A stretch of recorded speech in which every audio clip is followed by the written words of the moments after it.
For a few years now, I've been saying this thing. If the most important part of a new phone for you is the camera, maybe instead of buying a new phone, you should think about buying a new camera.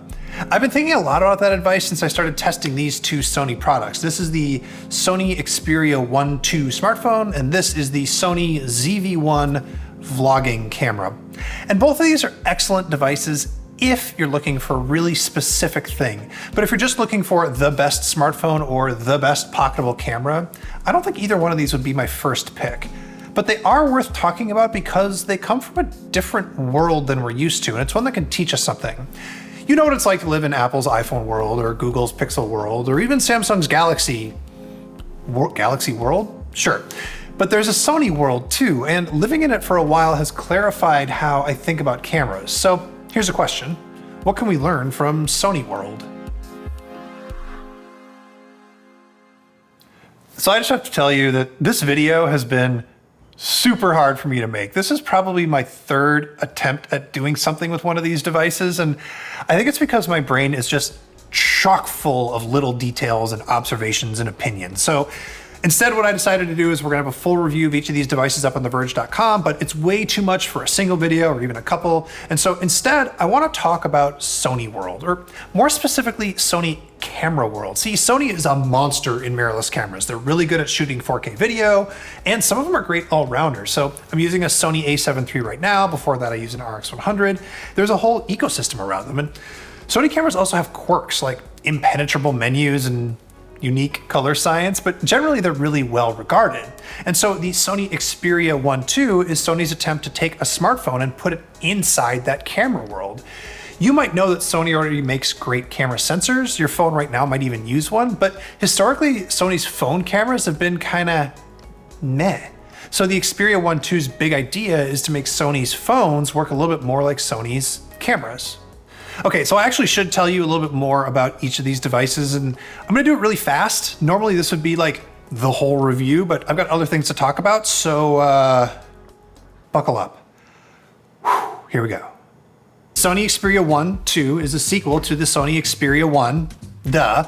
It is Sony's attempt at making a super flagship 5G phone, and it costs $1,200 in the US, where it doesn't support 5G for bad reasons. Whatever. Sony likes making these super tall 21:9 aspect ratio screens, and I actually kind of dig it, even though this phone is a little bit too big for me. I think the overall aesthetics are really clean and really nice. Sony also checks a lot of rare feature boxes. This is a 4K OLED screen. There's a fingerprint sensor on the power button. There's a real honest to God shutter button. There's a headphone jack. There's a micro SD card slot expansion. There's dual front facing speakers. It runs Android pretty well. It's a relatively clean install. Sony's cleaned some stuff up, but the whole point of this phone is the camera system. And there, Sony is focusing on a familiar Sony camera interface, but most of all, a 1/1.7 inch 12 megapixel sensor, which is pretty big for a phone. This thing can focus 60 times per second. It can shoot 20 full resolution images per second. It can focus on your eye, or it can focus on your pet's eye.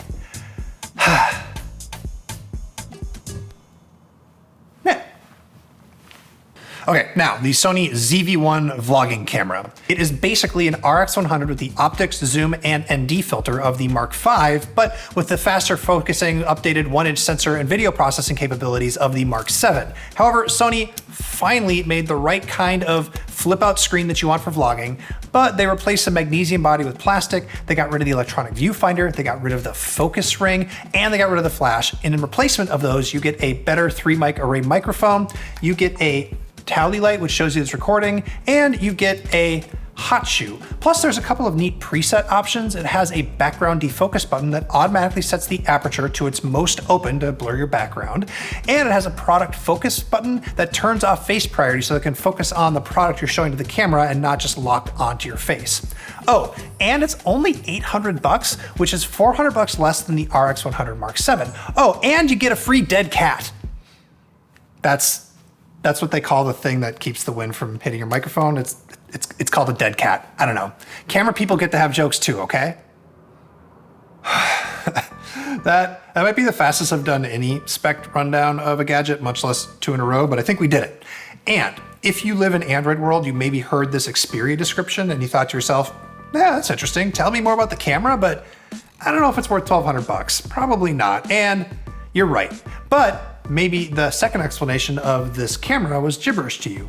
But if you live in Sony camera world, you heard that explanation, and you now know exactly what the ZV-1 is, what it can do, and whether or not it'll work for your needs. You might know that, yeah, you need interchangeable lenses, or maybe you just want to have a B cam, or you just want something that's this powerful that can do this much that fits in your pocket. Or maybe it was all gibberish. I mean, that's totally fair. If I hadn't spent the last 10 years learning how Android phones work, or the last 3 months on a goddamn crash course in Sony cameras so I could shoot video during the lockdown, it might have been gibberish to me too. The point here isn't necessarily all the individual details of the specs. What I want to talk about in this video is what they mean for how you actually end up using these cameras. Okay, so I'm gonna do this, and I'll turn on the background defocus. Ooh. Okay, how is the Sony ZV-1 as a vlogging camera?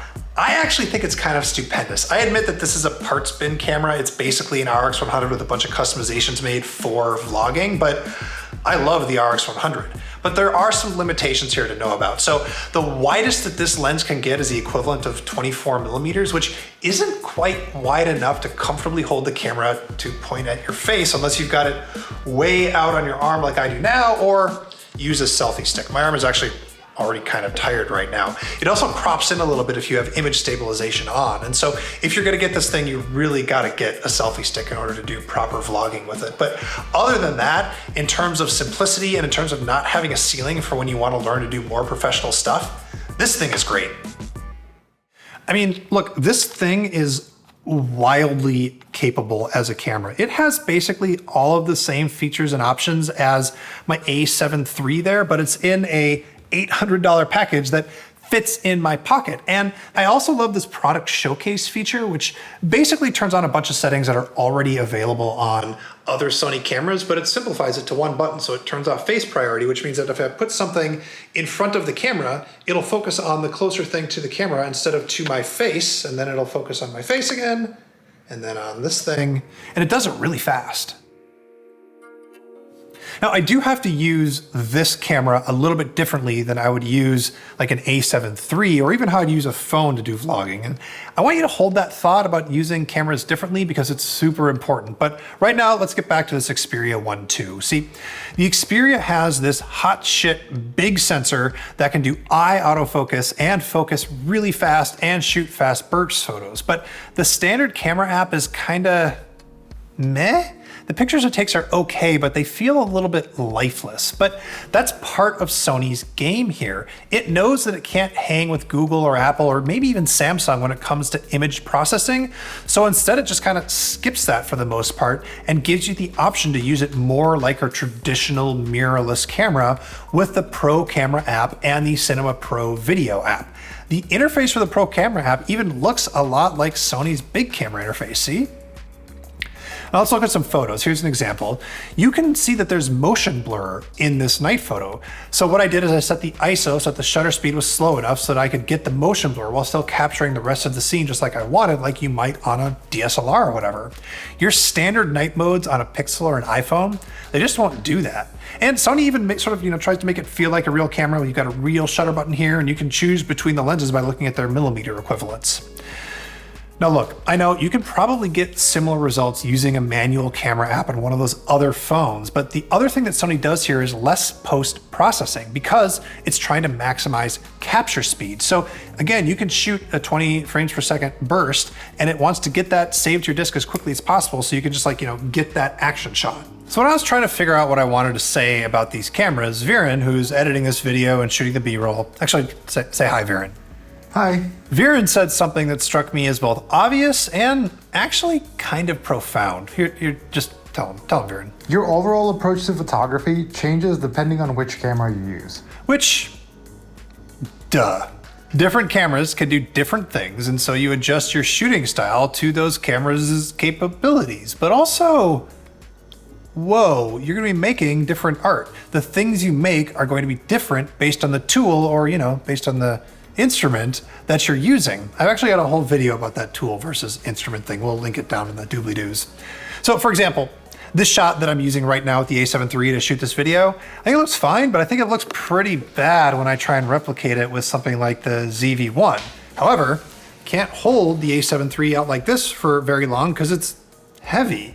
And then on top of that, however, you know, like I don't always have this camera or that camera with me, and so this camera is with me all the time, and so I can make something else. The music you make is different depending on what instrument you use. Duh, but the pictures you make depend on what kind of camera you're using, and it's not just a spectrum from good to bad, it's different kinds of pictures. So the thing about the Xperia 1 II is the kinds of pictures that it's good at are not the kinds of pictures that I want to take with a phone. I mostly shoot my phone in full auto mode, and the full auto mode pictures out of the Xperia 1 II are good, but they're not $1,200 good. And as much as I'm impressed at how this thing can take action photos, it's just not what I want to do with the phone. Which brings us all the way back to the advice from the beginning of this video. If all you want out of a new phone is better photos, you should maybe think about spending your money on a standalone camera instead of getting a new phone. And after living in Sony's camera world for a while, I still think that's good advice, but a little bit differently now. What I think you should be doing is spending more of your time thinking about what kind of photos and videos you want to make first, and then see what kind of gadget will help you make them.